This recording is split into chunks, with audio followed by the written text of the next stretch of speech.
Кийинки сөз Адахам Кисабаевичке берилет. Рахмат. Мен өткөндө ошону сурадым эле да.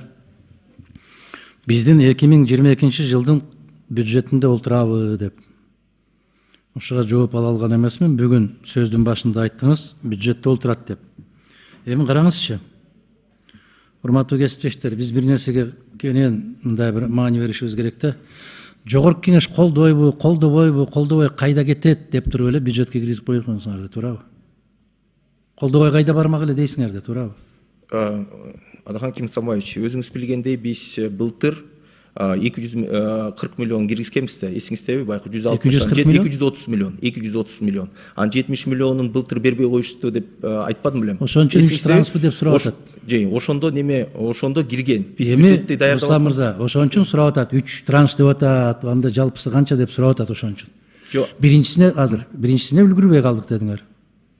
Экинчиси менен үчүнчүсүнө деп атасыңар. 60 миллиондон 80 миллиондон бөлүп атасыңар. Бирок жогорку кеңештин колдоосу жок эле бюджетке киргизип койдуңар. Туурабы? Жок, Адахан Кимсамаевич, былтыр биз жогорку кеңештен өткөзгөнбүз. 230 миллионду колдошкон. Биз аны кол койгонбуз ал келишимгечи. Ошол үчүн биз бюджетке киргизкенбиз. 22-жылдын бюджетин ким кабыл алды? Жок, ошо 22-жылы кабыл алганда биз августтарда киргизкенбиз, ошондо кабыл алганда ноябрь, декабрларда кабыл алынган. Ошондо киргизкенбиз 22-жылы, ошол 80 миллион. Анан 70 миллион, баягы 230 миллион болчу да. Ошол 6-чы чакырылыш сиздерге колдоп берсем үчүн 7-чиге киргизип атасыңар? Жок, 230 миллион кирген да. Мейли канча кирген? 230 миллион кирген. Биз ошондо 70 миллионду 2021-де алмакпыз. 80 миллионду 22-де алмакпыз. Анан 80 миллион 23-жылы. Бизге эмнеге алып келдиңер деп атам. Биз чечкен жокпуз да бул маселени. Жок, ооба, аны бирок кайрадан киргизбедик силерге. Кайрадан киргизсеңер бюджетке эмне үчүн киргизесиңер? Жогорку кеңештин макулдугу жок. Адахан Кимсамаевич, өзүңүз билгендей биз жылда бир жолу эле 2 жолу карайбыз бюджеттичи. Бюджетти Мындай, Руслан мырза, майда, анан августтарда карайбыз. Өзгөрүүлөрдүчү. Мен так жооп ала албайм, мен билем, түшүнөм. Муну айта албайсыңар. Биз жогорку кеңеш макул болот, болбой кайда кетет деп эле киргизип койгонсуңар бир жыл башта. Бул бир жагы, экинчи жагы. Энергетика тармагына беребиз деп атасыңар. Бюджеттен энергетика тармагына берип эмне кыласыңар? Кайра айтып атат. Ошол чакан ишканаларга бербейсиңерби? Бюджеттин мойну көтөрө албай калды. Ошону силер түз эле бербейсиңерби? Айтпайсыңарбы? Кыргыз энергетика министрлиги бар, мамлекеттик ишкана бар. Ошолорго силер ортомчу болуп бергиле да, ошолор менен келишим түзбөйсүңөр. Баары эле бюджетке киргизе бересиңерби? Адахан Кимсамаевич, бул деген бюджеттик кредит болот. Эми караңыз, кайра кайтарылат бул акчачы. Руслан мырза, эми караңыз. Мен сизге караганда бир аз көбүрөөк саясатта жүргөн киши катары мындай кыласыңар. Электр энергетикасына бул жерден бербейсиңер силер эч нерсе. Социалдык абалды турукташтырууга жумшалып кетти деп ушул жылдын бюджетин отчетун берип атканда ушул сөздү айтасыңар бизге. Эсиңизде болсун. Дал ушинтип айтасыңар. Билесиңер да дейсиңер. Пандемия болуп, кичи ишканалар иштебей, башкалар иштебей, ошон үчүн тартыштык болуп калганда жакшы ниет менен алдык эле. Бирок бюджет тартыш болуп калып, анан айлыкка ошону иштеттик деп жооп бересиңер. Ал мезгилде мен депутат боломбу, сиз министрдин орун басары болосузбу, болбойсузбу билбейм. Бирок эки кыргыз ушинтип сүйлөшөт да. Анан экөө тең макул дейт. Төрагалык кылып отурган киши айтат, болор иш болуптур дейм, кайра артка кайтармак белек, колдоп коелу да деген кишилер чыгат. Анан колдонуп коюла берет, анан кыргыз бата берет сазга. Мына сценарий кандай өнүгөт?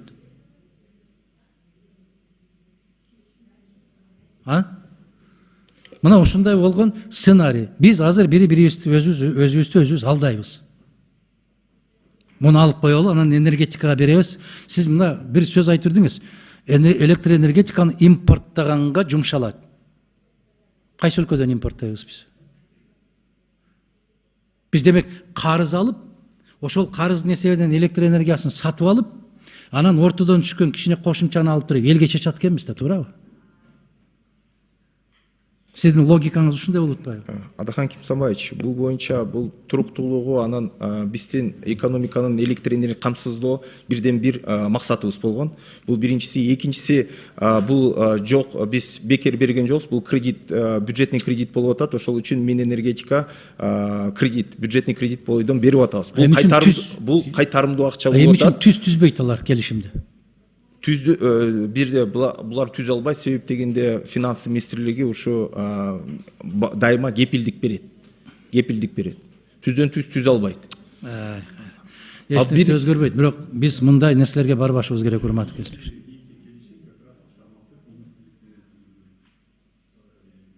Ооба, каржы министринин кепилдиги жок эле. Ошо да, туура да.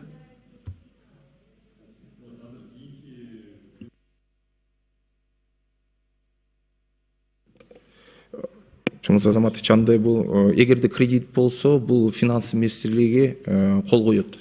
Андай түздөн түз мындай биринчи жолу угуп атам.